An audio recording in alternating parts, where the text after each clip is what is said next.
Data OPS Statistik, sekitar 7,8 juta orang miskin di Indonesia lebih beli rokok daripada makan sehat. Gokil kan? Mending duitnya buat beli makan bergizi daripada beli penyakit. Dan salah satu penyakit yang bakal kita bahas adalah emfisema. Sebuah penyakit paru-paru yang bakal bikin lo ngos-ngosan kayak abis lari dikejar utang. So, siapin diri lo karena ini bakal jadi pembahasan yang keren sekaligus menarik. Jadi emfisema itu apa sih? Emfisema merupakan jenis penyakit paru obstruktif kronik yang melibatkan kerusakan pada kantung udara di paru-paru. Akibatnya, tubuh tidak mendapatkan oksigen yang diperlukan. Emfisema adalah penyakit yang mengenai parenkim paru. Orang yang terkena emfisema mengalami kerusakan pada alveoli. Alveoli merupakan tempat pertukaran gas pernapasan sehingga penderita emfisema sulit bernapas. Emfisema akan memburuk seiring berjalan waktu meskipun ada penekanan untuk memperlambat perkembangan penyakit emfisema. Namun, alveolus yang rusak tidak bisa dipulihkan. Sederhananya, emfisema itu penyakit yang menyerang paru-paru bagian kantong udara atau alveoli rusak parah. Kalau paru-paru sehat, oksigen dan karbon dioksida bisa masuk dan keluar dengan bebas. Tapi kalau udah kena emfisema, oksigen bakal terjebak di paru-paru. Jadi, buat lo yang kena emfisema, nafas jadi berat dan ngos-ngosan, kayak abis lari maraton gitu, padahal kan cuma naik tangga 1 lantai. Dan ini bagian yang paling horor. Dengan seiringnya waktu, karbon dioksida yang menumpuk atau hiperkapnia bikin lo sakit kepala, bingung, dan bahkan bisa bikin lo koma. Ya, selanjutnya di sini kita bakal cari tahu teman-teman terkait gejala apa saja sih yang memang nanti kita terkena emfisema gitu. Nah, yang pertama ada sesak napas. Nah, sesak napas ini menjadi gejala utama gitu, terkait terinfeksi emfisema. Nah, sesak napas di sini bisa diindikasikan sebagai emfisema karena memang dia sesak napas ini kontinu gitu bisa bilang, atau memang sering terjadi gitu, tanpa adanya faktor yang lain gitu.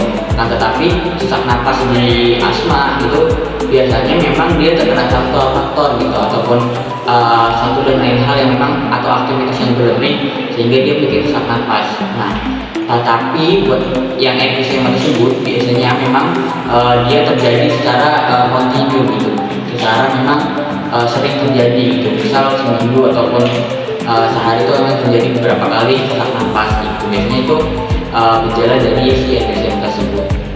Nah, yang kedua itu ada nafasnya terasa pendek. Nafas terasa pendek itu termasuk faktor yang mendukung gejala emfisema gitu, karena memang tadi gitu, karena sudah ada terjadi kerusakan di paru-paru menyebabkan elastis dari si paru-paru tersebut kurang elastis gitu, sehingga nafas itu terasa pendek gitu. Ketika teman-teman misal membeli sesuatu ke warung ataupun jalan ke manapun itu serasa nafas terlalu pendek gitu.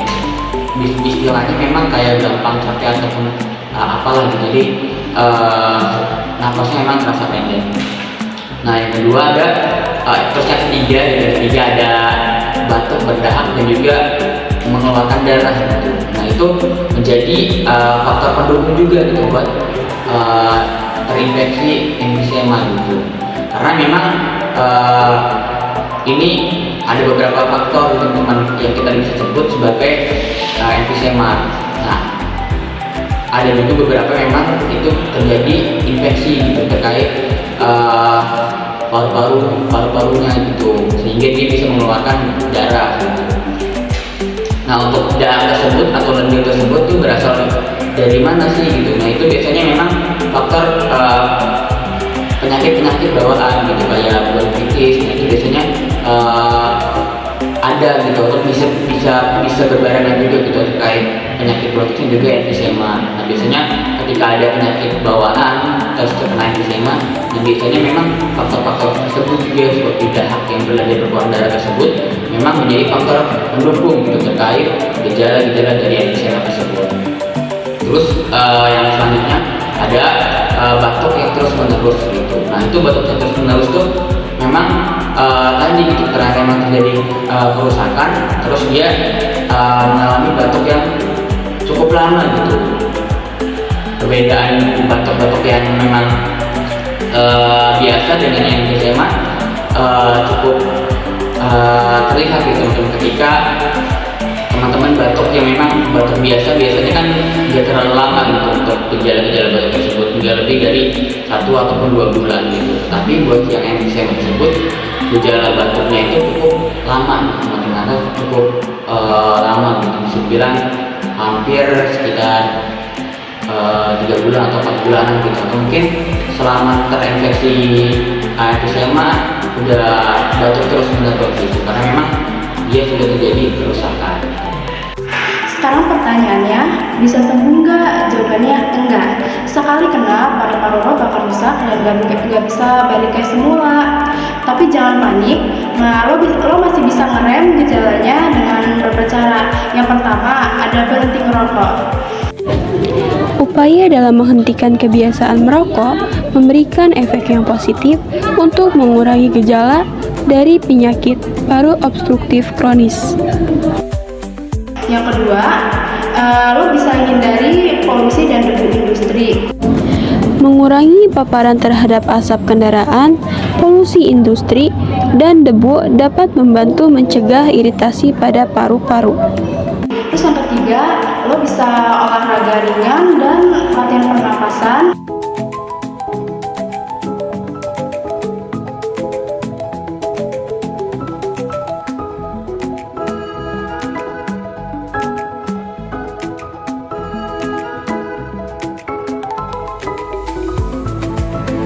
Terus yang keempat, lo bisa minum obat dari dokter kayak bronchodilator atau steroid. Bronchodilator merupakan obat yang meningkatkan FEV1 dan memperbaiki variabel spirometri lainnya dengan mempengaruhi tonus otot polos jalan napas, serta memperbaiki aliran udara ekspirasi yang mencerminkan pelebaran jalan napas daripada perubahan elastisitas paru. Bronchodilator ini cenderung menurunkan hiperinflasi dinamik saat istirahat ataupun selama latihan fisik, serta memperbaiki performa latihan. Terus yang kelima, kalau emang udah parah banget, lo bisa terapi oksigen.